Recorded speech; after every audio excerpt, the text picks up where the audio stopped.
Real estate, dream or trap? So it's a kind of similar situation, but in this case, the investor actually used other people's money. In that case, he used bank's money. He purchased the land, $50,000, $250,000. The cost was building the house. So as you can see, this was a better opportunities. He didn't have to spend that much money. So the total investment was 300,000, and he takes the mortgage from the bank and uses other people's money, in that case, bank's money. He has the mortgage to pay, insurance to pay, property taxes, utility, maintenance of the house, repairs, like all these different expenses. The total annual cash out of the bank comes out to about 50,000 a year. So now he is stuck with this house. He cannot sell the house. So if we calculate that holding out to this house for 5 years, that's going to come out to $250,000 minus of the cash flow. To keep this house for another 10 years, that's a 500,000 minus cash flow. So the asset is just sitting, it's actively destroying wealth. So if you're not receiving cash flow, if you're actually just spending this money on a monthly basis, annual basis, so then this is what destroys your whole wealth. Ultimate cost came out to be 300,000 in this particular case for the client, right? He spent this 300,000. So that's the most terrifying cost is it's not the taxes or the maintenance, it's the lost opportunity. So while money stands still in the house, it stops working for you. So the question is, okay, what can you do with this 300,000? So how else you can invest this into the opportunity that will actually produce this positive cash flow instead of spending this money? So that would be the difference. The first thing that I would like to share is actually the science, right? The science of how this whole thing is calculated. Like, what am I talking about? So, and this is something that I learned from Grant Cardone strategy, being part of the Grant Cardone community. I actually learned how money works and how wealthy people take advantage of the real estate. Then you fully depend on this one tenant of the 100% of your income. So if this one tenant leaves, then you're losing 100% of the income. So if you have, let's say, 36 doors, right, 36 apartments, if one tenant leaves, then you're only losing 2.7% in income. If two tenant leaves, then it's going to be 5.4%. If 10 tenants are going to leave, right? So again, that's not going to be as significant as when you have that one tenant leaving and that's it. 100% of lost income and there's nothing that you can do. So you're betting all your money and everything on that one tenant. So that's just to show you the difference in the strategy. This is how the wealth is created by the scale. And then in this case, the cash flow never stops. And then the next is to use other people's money. So now you identify the strategy. It's not buying one apartment, it's buying many apartments. The second, you're thinking, okay, but then I don't have money to buy many apartments. How can I buy that much if I don't have money? So this is where the other people's money comes into the place. This is where you can leverage bank, you can use private investors, partnerships, syndications. This is what will allow you to get access to this other people's money, and then with this money invest into the bigger projects. So if you want to merely own a real estate, then you're going to buy the single units. If you want to be financially free, then you're going to expand, buy more, because these are completely two separate things. And I'll show you in this example specifically what I mean. So this is the third case study that I'm going to share with you. So how this particular client working with me did everything completely differently, and the success that he received by doing this differently. He came with the same plan that everyone else is. He had his personal house what he was doing is he was prepaying his mortgage. When I asked him, like, why are you prepaying your mortgage? And his answer was, is that because I don't want to have this financial responsibility. I don't want to have this debt on my shoulder. So he had the plan. The plan number one was to pay off his mortgage on the primary residence. And then at the same time as he is working, he wants to save money. And then with this money, he's going to buy one house every year for the next 18 years. And then in 18 years, he's going to have 18 houses completely debt free with no mortgage. And his personal house will be paid off. And with no debt, he can fully retire and not to think about any debts. He can enjoy his life. So this is all great, right? I think like this is what we are taught. This is more of the conventional wisdom. This is how we're all thinking. To which I told him, okay, why wait for 18 years if you can do everything much faster? And instead of having 18 houses with no debt, you can have 18,000 apartments with the debt, but then that's going to provide you more cash flow, more income, and you're going to accelerate your capital much faster. He found the property, which is $2 million, 44 apartment units.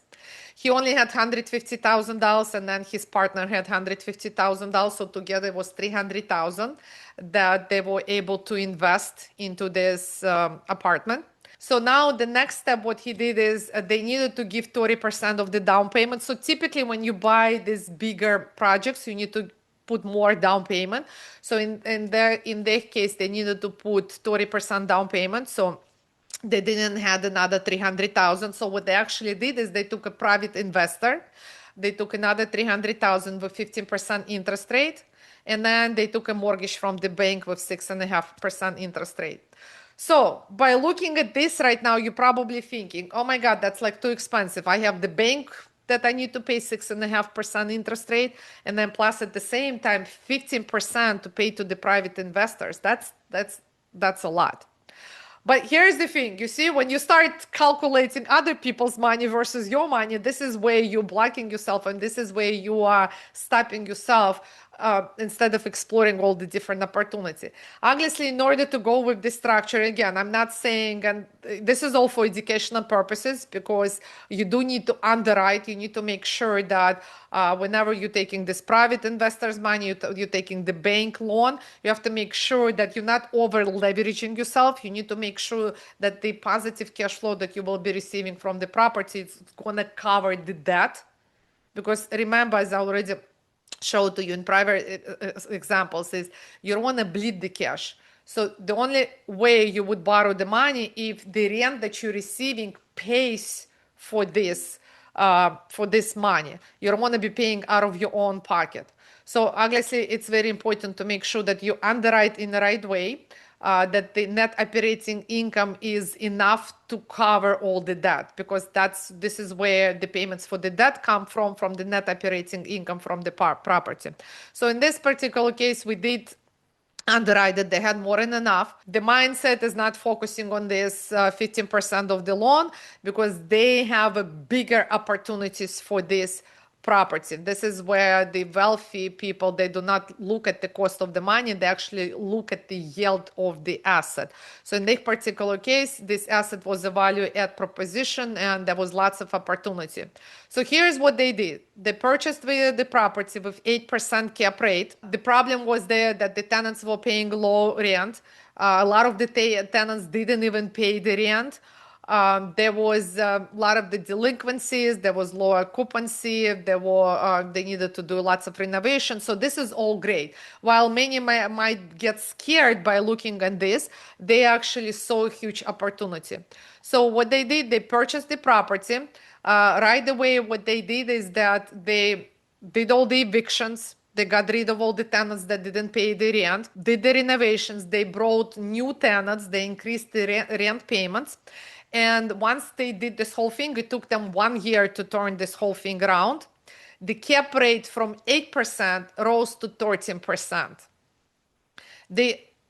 Now that they renovated the units, they replaced all the tenants, raised market rent, installed new, very good strict management, and they maximized the occupancy. So the property value went up income went up, cap rate, as I already mentioned, 13% went up, and the cash flow went up. So now the net operating income increased from what they originally purchased a year ago.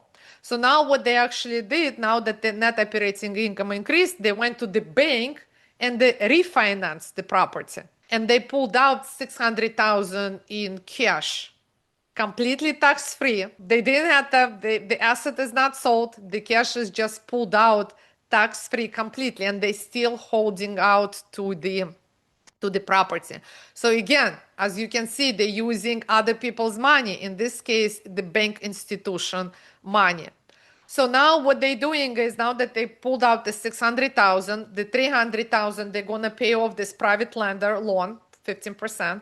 And the other 300,000, they returning to themselves. So now they're making 100% of profit on that original equity that they invested. Completely tax free, no taxes that they're paying.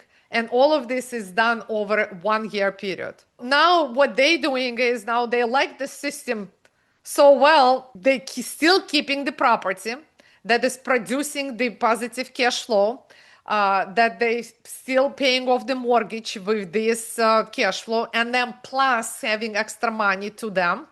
So now they're going and they're looking for another property. So as you see, the math is completely different here. You're getting 100% on return on your investment on this 300,000. You don't need to wait for 2 years. And then the energy spent on buying one house versus 44 apartments, you see, I mean, you're still spending the same. That this is another component very important to understand. It's where you buy one apartment, two apartments, 10 or 20 or 100, the amount of energy and time and the period of years, you're still going to be spending the same. And then this is what it is in their case. They still owning these assets of 44 apartment units. They have this positive cash flow every month. The asset appreciates and grows in value. They're getting an amortization. They did actually a cost segregation as well, so they're not even paying taxes on the rental income that they're receiving, because it's all deductible. They're getting 13% cash on cash return on their investment, so the cap rate went up. Here's another thing that I would also wanted to point out on this. Is whenever you're actually buying, this is a difference between when you're buying one house, one apartment versus multifamily, is when you're buying the single units, the appraisal value, it depends on the market value, depends on your neighbor. It depends how much your neighbor sold the house for, apartment sold for. So, and then it all gonna depend on what's happening in the market today. So like, for example, today, if you're gonna buy today, or if you purchased something 2 years ago, the real estate is not doing very well. So the market value of the properties are kind of steady. Some even places it went down. So, you know, if you wanna the property to go up, then you need to wait for the economy, real estate to turn around. In this particular case, the appraisal is completely different. The appraisal goes based on the net operating income of the property. So the net operating income, this is the gross rent that you receive from the tenants minus the expenses to, we're not talking about mortgage, minus expenses of the building, would be like utility, water, maintenance, repairs. These are the expenses that will be deducted from the gross rental income. And then whatever's left, that's net operating income. So the value of the property of the building is on the base net operating income. And then from the net operating income, you pay the mortgage. So this is the biggest difference that I just wanted to point out. So there's two different investments, as you see. In one way, it's the house, they buy one assets, or if you're doing the syndication, so you're bringing investors, you have 44 apartments in that case study that I showed to you. In the first case, he spent 2 years to turn this whole thing around and to make the profit. In this particular case, it took them 1 year to turn this whole thing around. In the first case, they earned the money once, they sold the building, and that's it. They need to start all over again. Here, they didn't sell the building, they're still keeping the asset, it still grows in value, plus they're receiving monthly cash flow.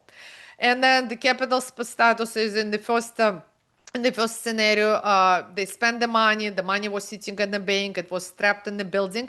In the second situation, it's 100% return and actively hunting the next 60 unit complex. So now you can actually see the difference in the investments.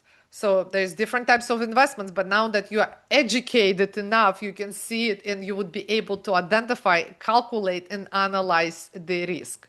Thank you so much. Appreciate every single one of you. And remember, financial freedom is all in your hands.